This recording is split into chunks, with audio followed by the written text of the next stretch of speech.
Welcome to Under the Bridge. Hello everyone, this is Leia Genis, founder and editor of Under the Bridge. Having now published multiple issues of Under the Bridge as a print zine, when time came for the next issue to be organized, I wanted to think of new ways to develop this project and continue to include artists of all mediums. Many artists incorporate video and sound elements into their larger practice, or may be entirely new media, such that they exclusively use video and sound work. Through the print issues of Under the Bridge, these artists were unfortunately at a disadvantage, as static images do not do their work justice. This led me to this format of Under the Bridge, which will exist exclusively as an audio file. The only way to read this issue is to listen to it from start to finish. This issue features 6 artists from all over the country and from different disciplines. Sound artists, poets, writers, sculptors, and painters are all represented in this zine.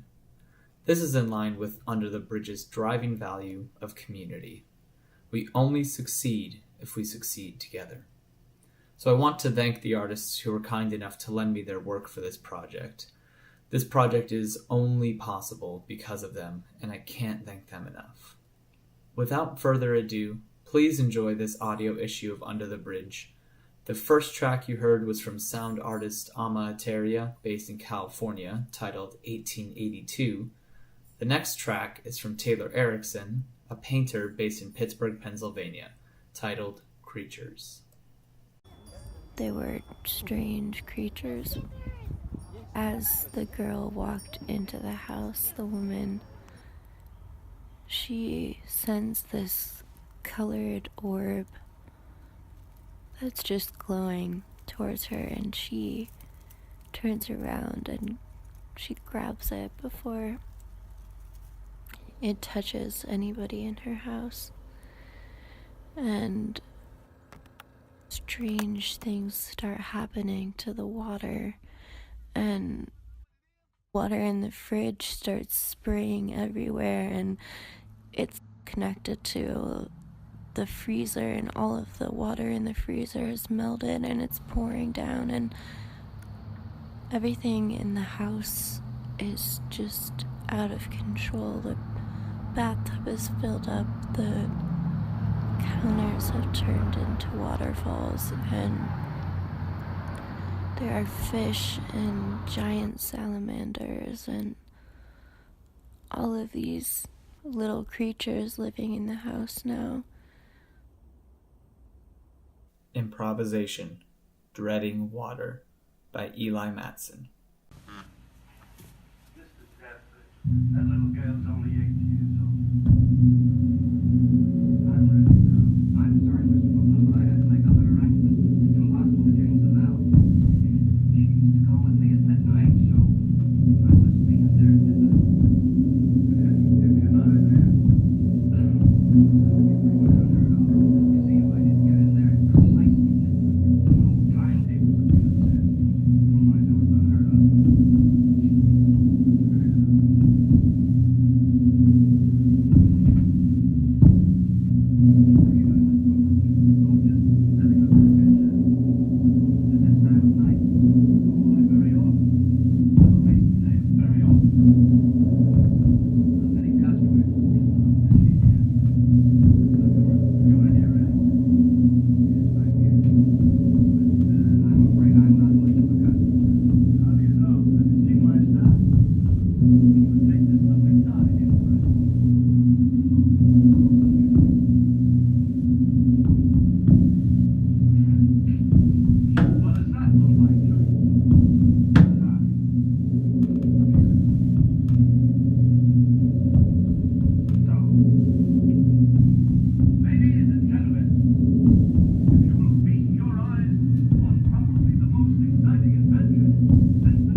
Dancing in the Kitchen by Hannah Alsdorf. It's late, and I emerge from my room while my parents are asleep to dance in the kitchen. I, having moved back at 25, resume my teenage self, subject to having emerged late at night to dance before the sink and admire my graceful turns reflected in the window. Careful not to be seen, I sashay down the stairs, into the basement, and sidestep into the laundry room, so that I am dancing alone to an audience of one. I am being sashayed down to the depths of the hiding place, into the cleft of the rock, to the foundation. I lay low. Can I get any lower? And somehow I emerge from the basement to return to my room in a silent house to the resting place. Excerpt from The Magic Show by L. Friedel. Heather slumped further in her chair, but she could still hear the magician ask Kayla her name and if she was hungry. "Sit up," said her mother. "You're missing it." The magician held a tablecloth. He squatted and asked Kayla to hold the other end of it. They waved it up and down, billowing, and on the next lift, 2 chairs and a table with a ceramic tea set, 2 silver forks and knives, and 2 ceramic plates full of candy appeared below it. "Are there things your parents don't want you to eat?" he asked Kayla. She looked out to the audience as if searching for them. "Yes," she whispered loudly. He gestured towards the candy. She began unwrapping a Hershey bar. "Mine too," said the magician, who took a bite out of his teacup. Kayla stared with round cheeks. He had munched down to the bottom. He was letting the handle hang out his mouth. He had sucked it into his mouth with the final crunch. He cut a slice of his plate. His fork clinked on the ceramic again and again as he tried to pick it up. His brow furrowed, and people began to laugh as he stabbed the plate until at last the shard came up on his fork and he popped it in his mouth. Audible crunching came from the stage. As he chewed, a dove poked its head out of the teapot. He pushed it back down with his pinky finger. He dropped his fork into his throat and swallowed it whole, then his knife. The dove poked his head up and he pushed it down again and gave it a stern look. People laughed. "Oh, all right," said the magician. "You can join the party. Kayla, could you please turn your cup upside down?" "Good. Now turn it right side up." Kayla shrieked. A dove had flown out from under the cup.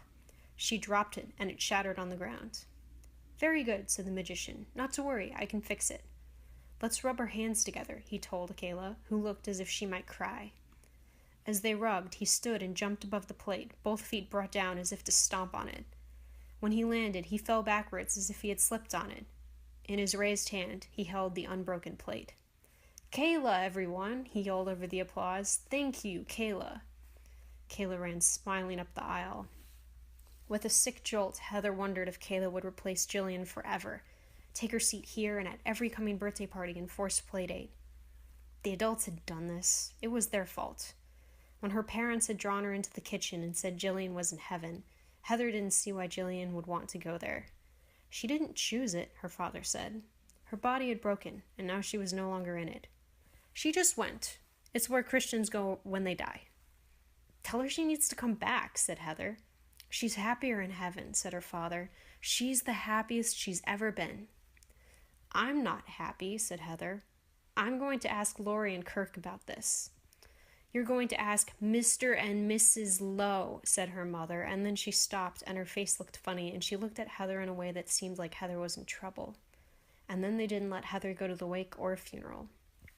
But they showered Kayla, now, with whispers and thumbs up, when she sat back down in her seat. Heather gave her the smallest closed-lipped smile and looked to the magician, who was picking other kids from under the roving spotlight. "When I broke the cup, he winked," whispered Kayla. "I wish he was my dad. The chocolate was real, and I have more in my pocket." A girl 2 chairs ahead turned to look at Kayla, who kept whispering. The magician was placing stuffed animals in a large golden bird cage. The volunteers had picked them from a pile on the floor: a rabbit, a dove, a guinea pig, a duck. "But I didn't take the candy," said Kayla. "Shut up," thought Heather. "He put it there, with magic." Duh. She was going to scream. The magician whirled a white cloth across the birdcage. The stuffed animals became real. The room had grown stuffy and hot, even in the darkness, and when Kayla felt she could dig her nails no further into their palms, that she would burst, the lights went up for intermission. But as she slid out of her chair, her mother grabbed her right hand and walked her down the aisle. The anger kept building. She was sweating, and all the other people were standing in the way, barely shuffling forward, and if it weren't for her mother's hand, she could have slipped through them all. By the time they reached the lobby, her anger was so big it no longer made sense to her. It was the bubble of a scream expanding in her throat. Her mother never let go of her hand, not even as they stood waiting for the bathroom, which Heather did not even need. Her parents had held her hand everywhere the past few days, and each time she felt a little more venom at the instant of contact. Her hand twitched in her mother's grip. "Heather, who's that girl?" "What girl?" "Over there, with the black hair and red bow. Isn't she in your class? What's her name?" The girl across the lobby turned to go up the stairs, revealing her face. "That's Arushi." "Maybe you should go over there and say hi," said her mother, as if realizing Kayla had been a mistake. She let go of Heather's hand. Heather ran before she could take it back. Adults kept walking in groups across the lobby, forcing Heather to run around them in curves instead of straight across. When she got to the stairs, Arushi had disappeared. January by Hannah Alsdorf. January is for classical music. In the mornings, across shining plains that stretch out seamlessly towards Buffalo, skating across those Arctic plains with Schubert or with Joni, stuck between two rivers to skate away on.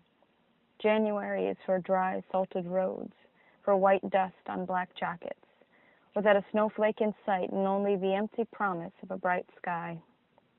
In January, everything is made porcelain, brittle and delicate, like little Delft tchotchke.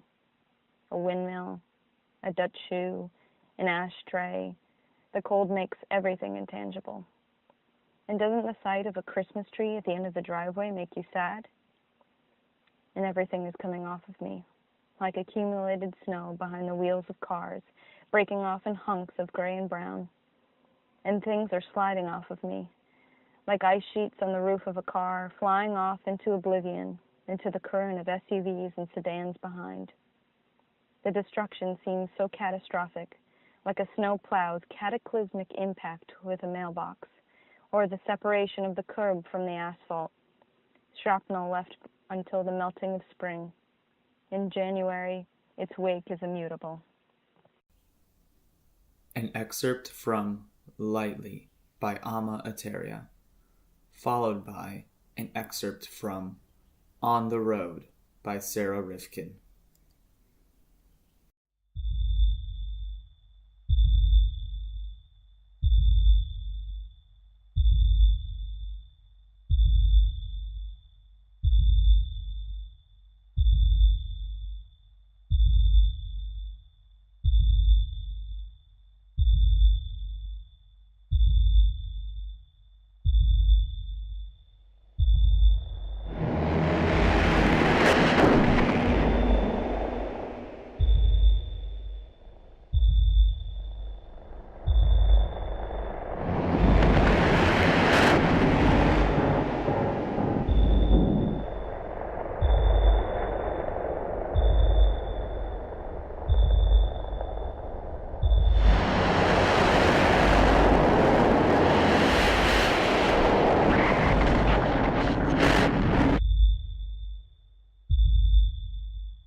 Previous track, an excerpt from Departures by Ama Eteria. I want to thank you for taking the time to listen through this audio edition of Under the Bridge. This is a new and exciting project, and I'm glad to have everyone along. And I want to thank again the artists for giving me their work to put this project together. You made this possible, and I thank you for that. We do have 2 more tracks before the zine is finished. The first one is Light by Taylor Erickson. The second is Vila by Ama Eteria.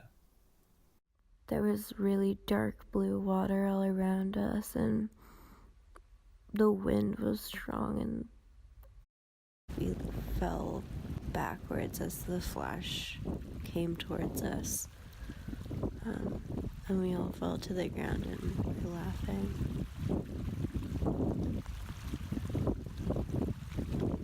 I guess we were all in purgatory or in hell, and this woman with really big white hair, I guess she was supposed to be God.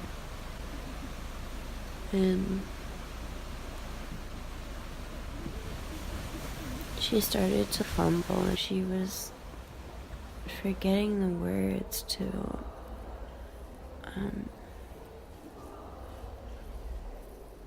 a song I can't remember now. But we sang part of it together, and then I couldn't remember the words either. Then we started playing harmonica and tapping on the table and just having fun with it. And then when it came to me,